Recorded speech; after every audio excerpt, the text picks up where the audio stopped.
घमंडी सास की गरीब काली बहू। माँ अब मान भी जाओ ना। कब तक अपने बेटे से गुस्सा रहोगी? जो होना था सो हो गया।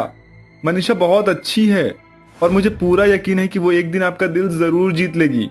आप देखना। पता नहीं इस लड़की ने तुझ पर ऐसा क्या काला जादू कर दिया है कि तू इसके ही गुण गाए जा रहा है। तुझे प्यार और शादी करने के लिए यही काली लड़की मिली थी। तू मुझे हमेशा हर छोटी सी छोटी बात बताया करता था, लेकिन आज तो तूने मुझे बिना बताए अपनी जिंदगी का इतना बड़ा फैसला ले लिया और शादी कर ली। तरुण आशा का इकलौता बेटा होता है। आशा बचपन से ही तरुण की शादी एक बहुत ही बड़े घर की सुंदर सी लड़की से करवाना चाहती थी, लेकिन तरुण ने अपनी मनपसंद लड़की मनीषा से शादी कर ली थी। शादी के बाद जब तरुण मनीषा को अपने घर लेकर आता है तो आशा से ये सब कुछ बर्दाश्त नहीं होता। मनीषा एक गरीब घर से होती है और रंग रूप में भी काली होती है, जिसके चलते आशा मनीषा को बिल्कुल भी पसंद नहीं करती। लेकिन इकलौते बेटे के लिए आशा को ना चाहते हुए भी इस शादी को मंजूर करना ही पड़ता है। मनीषा और तरुण की शादी को 2 हफ्ते हो जाते हैं, लेकिन आशा ने मनीषा के साथ कोई भी बुरा बर्ताव नहीं किया था, जिसे देखकर मनीषा को लग रहा था कि शायद उसकी सास धीरे धीरे उसे अपना ही रही है। लेकिन मनीषा को यह पता नहीं था कि ये उसकी सबसे बड़ी गलतफहमी है। आपका जाना जरूरी है क्या? अभी कुछ ही दिन तो हुए हैं हमारी शादी को और आप जा रहे हैं। मनीषा, ये बिजनेस ट्रिप मेरे बिजनेस के लिए बहुत ज्यादा इंपॉर्टेंट है, इसलिए मैं जा रहा हूँ। सिर्फ कुछ ही महीनों की तो बात है। जैसे ही ट्रिप खत्म होगा मैं फौरन लौट आऊंगा और मेरे आने के बाद हम तुम्हारी मनपसंद जगह घूमने जाएंगे। ठीक है? ठीक है, आप जाइए, लेकिन अपना ख्याल रखना। और हाँ, मुझे दिन में 3 से 4 बार कॉल करना मत भूलना। तरुण मनीषा को गले लगाता है और निकल जाता है। तरुण के जाने के बाद मनीषा रोज की तरह अपने कामों में लग जाती है कि तभी आशा मनीषा के पास आती है। ओ काली कलूटी, ये कैसे कपड़े धोए हैं तूने? मेरी साड़ी पर से ये चाय का दाग तो गया ही नहीं है। तेरी माँ ने क्या तुझे कपड़े धोना भी नहीं सिखाया है? सिखाएगी भी कैसे? तेरी माँ तो तुझे सिर्फ अमीर लड़कों को फंसाना सिखाती होगी ना। तभी तो तूने मेरे इकलौते बेटे को फंसाया है अपने इस प्यार के झूठे नाटक में। माँ जी, आप ये कैसी बातें कर रही हैं? माना मैं गरीब परिवार से हूँ, लेकिन मेरी माँ ने मेरी परवरिश बहुत अच्छे से की है। तेरी इतनी हिम्मत कि अब तू मुझसे जुबान लड़ाएगी? इतना कहकर आशा मनीषा का हाथ पकड़ती है और जलते हुए तवे पर रख देती है, जिससे मनीषा का हाथ जल जाता है। माँ जी, भगवान के लिए मुझे छोड़ दीजिए, बहुत जल रहा है मेरा हाथ। इस बार तो सिर्फ तेरा हाथ जलाया है। अगर आइंदा मुझसे जुबान लड़ाने की कोशिश भी की तो पूरा का पूरा तेरा शरीर जला दूंगी, समझी? इतना कहकर आशा वहां से चली जाती है और बेचारी मनीषा अपना हाथ पकड़कर रोने लगती है। इस बारे में मनीषा अपने पति तरुण को कुछ भी नहीं बताती है, क्योंकि वो नहीं चाहती थी कि तरुण परेशान हो। ऐसे ही समय बीतता है, लेकिन आशा के बर्ताव में बदलाव नहीं आता है। आशा का मनीषा पर दिन प्रतिदिन जुल्म बढ़ते ही जा रहे थे। आशा मनीषा को उसके कमरे में ही सोने नहीं देती थी और हर वक्त हर छोटी छोटी बात पर मनीषा को मारते रहती थी। ऐसे ही समय गुजरता है और आशा को पता चलता है कि मनीषा प्रेग्नेंट है, लेकिन इसके बावजूद भी आशा अपनी हरकतों से बाज नहीं आती है। तू यहाँ बैठकर खाना खा रही है और मैं कब से अपनी चाय के इंतजार में बैठी हुई हूँ। माँ जी, आप तो जानती है ना, मैं गर्भवती हूँ और ऐसी हालत में ज्यादा देर भूखा रहना मेरे और मेरे बच्चे की सेहत के लिए ठीक नहीं है।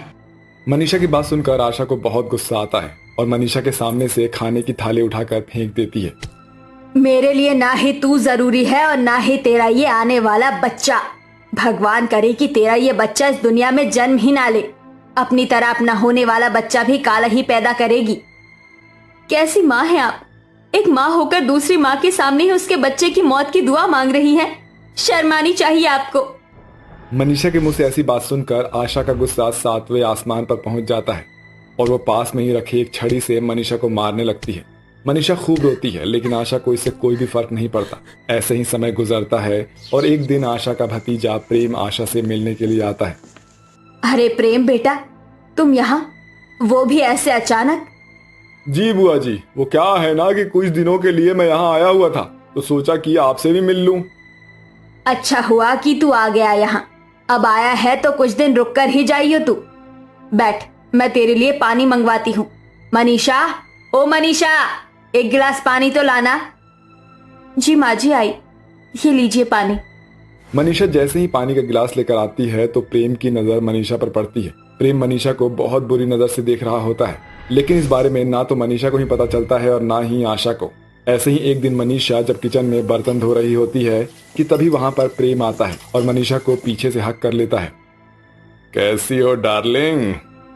छोड़िए मुझे, आपको शर्म नहीं आती अपनी भाभी के साथ ऐसी बदतमीजी करते हुए? अरे इसमें शर्म की क्या बात है? अगर प्रेम प्रेम नहीं करेगा तो क्या करेगा? देखो मैं जानता हूँ कि बुआ तुम्हें बिल्कुल भी पसंद नहीं करती है और तुम पर काफी जुल्म भी करती है वो, है ना? एक काम करो, मेरा हाथ थाम लो, फिर देखना सब कुछ ठीक हो जाएगा। छोड़ो वरना मैं माँ जी को बुलाऊंगी। माँ जी, माँ जी बचाइए मुझे। मनीषा की आवाज सुनकर जैसे ही आशा वहां पर आती है तो आशा के आने से पहले ही प्रेम मनीषा को छोड़ देता है। क्यों चिल्ला रही है? कोई भूत देख लिया क्या तूने? प्रेम मेरे साथ जबरदस्ती करने की कोशिश कर रहा था। ये झूठ कह रही है, बल्कि यही मेरे से चिपक रही थी। कैसी बदजलन लड़की को आप अपने घर की बहू बनाकर ले आई हो बुआ? ये झूठ कह रहा है माँ जी। चुप कर तू गरीब है, रंग से काली है, ये तो मैं जानती थी, लेकिन मुझे ये नहीं पता था कि तू बदचलन भी है। मनीषा अपनी सास को खूब समझाती है, लेकिन आशा मनीषा की बात सुनने को राजी ही नहीं होती है। जिसके बाद प्रेम और आशा वहां से चले जाते हैं और बेचारी मनीषा किचन में ही बैठकर रोने लगती है। ऐसे ही रात हो जाती है और मनीषा किचन में ही सो रही होती है कि तभी वहां पर प्रेम आता है और फिर से मनीषा के साथ बदतमीजी करने लगता है। उस टाइम तो तू बच गई, लेकिन अब नहीं बचेगी। भगवान के लिए मुझे छोड़ दो प्रेम, मेरे पेट में बच्चा पल रहा है, मेरा 9वां महीना है। भगवान के लिए मुझे छोड़ दो। तुझे छोड़ दिया तो क्या होगा? उस टाइम तो वो बुढ़िया आ गई थी, लेकिन अब तो कोई नहीं आएगा। और सुनो, मैं जानता हूँ कि वो रात में नींद की गोली खाकर सोती है। अब यहाँ कोई नहीं है जो तेरी मदद करे। इतना कहकर प्रेम मनीषा के साथ जबरदस्ती कर ही रहा होता है कि तभी वहां पर अचानक से तरुण आ जाता है और प्रेम को मारने लगता है। तेरी इतनी हिम्मत कि तूने मेरी पत्नी को हाथ लगाया? तरुण प्रेम को बहुत मारता है और पुलिस को कॉल कर देता है, जिसके बाद पुलिस प्रेम को वहां से ले जाती है। इसी बीच मनीषा को भी लेबर पेन शुरू हो जाता है, जिसके बाद तरुण जल्दी से मनीषा को अस्पताल लेकर जाता है और मनीषा की डिलीवरी होती है। डिलीवरी के बाद मनीषा बड़े ही प्यारे से बेटे को जन्म देती है कि तभी वहां पर आशा भी आ जाती है और आशा को इन सभी चीजों के बारे में पता चलता है, जिससे अब आशा को भी अपनी गलती का एहसास होता है। मनीषा बहू, मुझे माफ कर दे।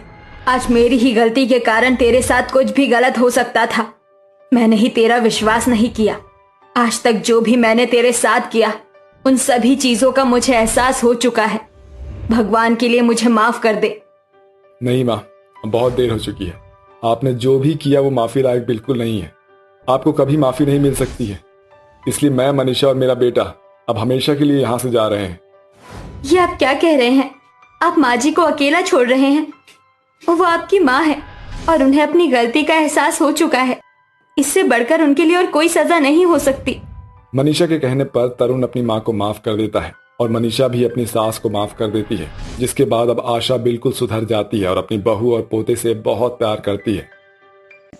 अरे शीतल बहन, ये देखो, मैं तुम्हारे दोनों बेटों के लिए रिश्ता लेकर आया हूँ। ये तो बहुत बढ़िया बात है भाई साहब। मैं तो कब से ढूंढ रही हूँ कोई अच्छी लड़की मिल जाए, लेकिन मैंने आपको कुछ बताया था, मुझे लड़की अमीर घराने से ही चाहिए। तभी वहाँ पर शीतल का पति मनोज आ जाता है। अरे वाह पंडित जी, चलो अब आप लड़कियों के रिश्ते लेकर आए हो तो हमें भी दिखाओ, जरा हम भी देखें आखिर कैसे रिश्ते लेकर आए हो आप हमारे बेटों के लिए। मनोज को ऐसी बातें करते हुए देख शीतल थोड़ी देर शांत रह जाती है। वो अपने दोनों बेटों के लिए अमीर घराने के रिश्ते ढूंढ रही थी, लेकिन पंडित जी के दिखाए हुए रिश्तों में एक तो अमीर घराने की लड़की थी, लेकिन एक लड़की गरीब परिवार से थी, जिसे देखकर शीतल कहती है, अरे ये लड़की तो गरीब परिवार से है, ऊपर से इसका रंग भी बहुत काला है, हमारे परिवार में इसका मैचअप नहीं हो पाएगा। मनोज जब गरीब परिवार की लड़की की फोटो देखता है तो उसे वो लड़की पसंद आ जाती है। मुझे तो ये लड़की पसंद है और ये हमारे छोटे बेटे के लिए बिल्कुल परफेक्ट रहेगी। पंडित जी, मेरी तरफ से ये रिश्ता पक्का है, आप इस रिश्ते के लिए आगे बात करिए। अपने पति के आगे शीतल की नहीं चल सकती थी, इसलिए वो कुछ बोलती भी नहीं। अपने पति के जाने के बाद वो पंडित से कहती है, पंडित जी, क्या जरूरत थी उस काली कलूटी लड़की की फोटो लेकर आने की? इससे अच्छा होता कि आप उसकी फोटो लाते ही नहीं।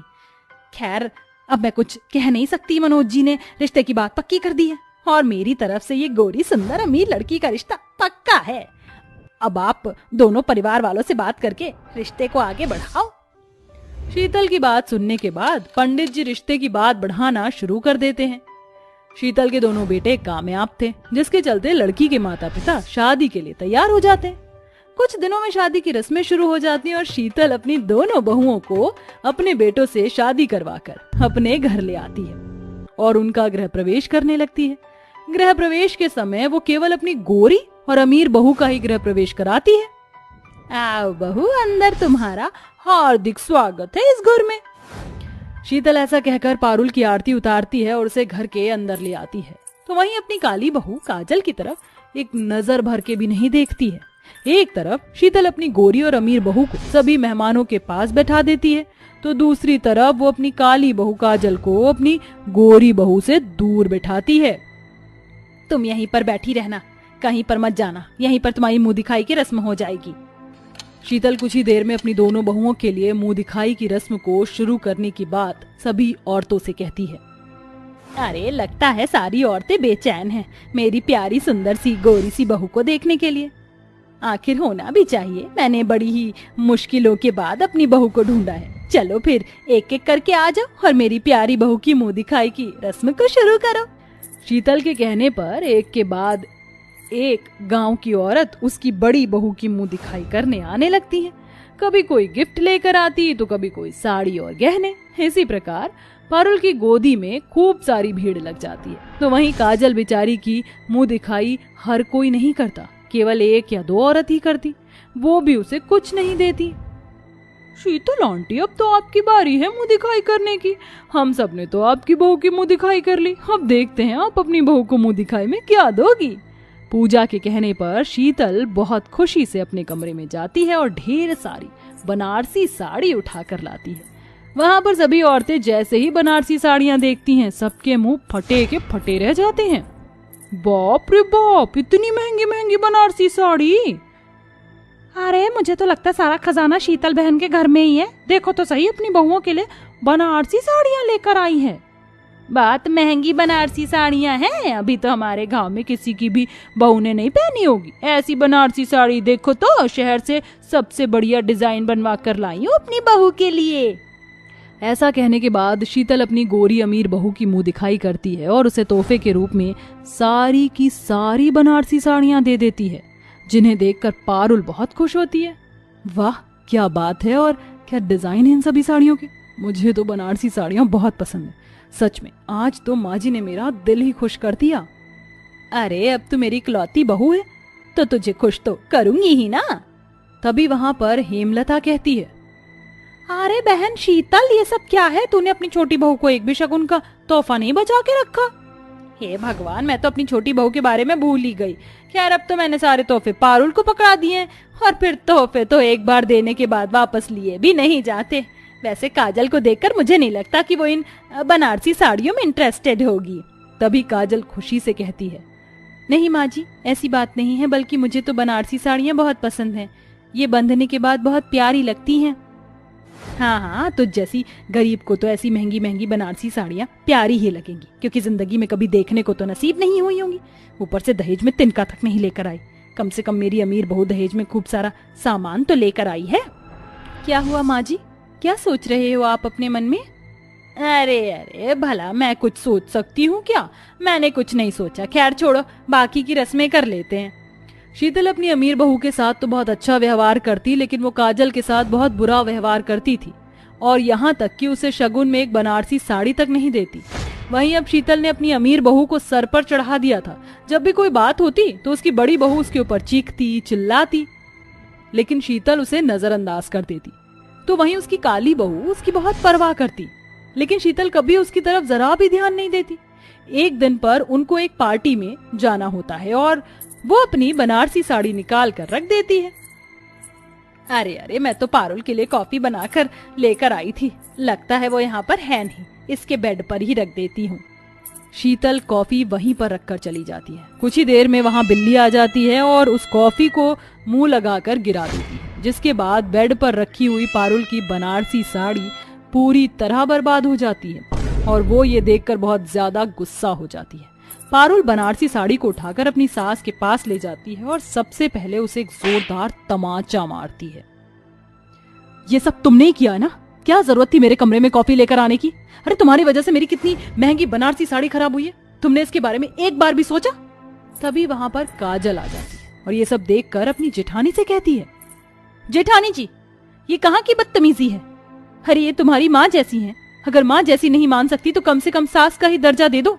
और हाँ, आज तो ये हरकत कर दी है, लेकिन आइंदा मत करना। मैं अपनी सास के साथ ये बदतमीजी कभी बर्दाश्त नहीं कर सकती। काजल को अपने लिए बोलते हुए देख शीतल को बहुत खुशी मिलती है, जिसके चलते उसे अपनी गलती का पछतावा भी होता है और वो माफी मांगने के लिए काजल से कहती है, मुझे माफ करना काजल, मैंने तुम्हारे साथ बहुत ही ज्यादती की है, तुम्हारे साथ बहुत बदतमीजी की, मुझे ऐसा नहीं करना चाहिए था। तुम जितनी रंग की काली हो उतनी ही अंदर से साफ हो। आजकल तो गोरी चमड़ी वाले लोग भी दोगलापन करके दिखा देते हैं, जैसे कि बड़ी बहू ने किया। जो हुआ उसे भूल जाइए, आप मेरी सास से बढ़कर माँ हो और मैं आपको ये दर्जा हमेशा ऐसे ही देती रहूंगी। दोनों सास बहू एक दूसरे को गले से लगा लेती हैं, जिसके बाद पारुल को भी अपनी गलती का एहसास होता है और वो भी अपनी सास और देवरानी से माफी मांगती है। जिसके बाद शीतल अपनी काली बहू के लिए कई सारी प्यारी प्यारी बनारसी साड़ी खरीदती है और उसे तोहफे के तौर पर देती है। ये लो बहू, जो गलती मैंने बहुत पहले की थी अब मैं उसे सुधारना चाहती हूँ। तुम्हें बनारसी साड़ी पहनने का बहुत शौक है ना, इसीलिए मैं तुम्हें ये गिफ्ट में दे रही हूँ, इन्हें रख लो। पहली बार अपनी सास को अपने लिए कुछ करता हुआ देख काजल को बहुत खुशी मिलती है। उस दिन के बाद से वो अपने ससुराल में खुशी खुशी रहने लगती है।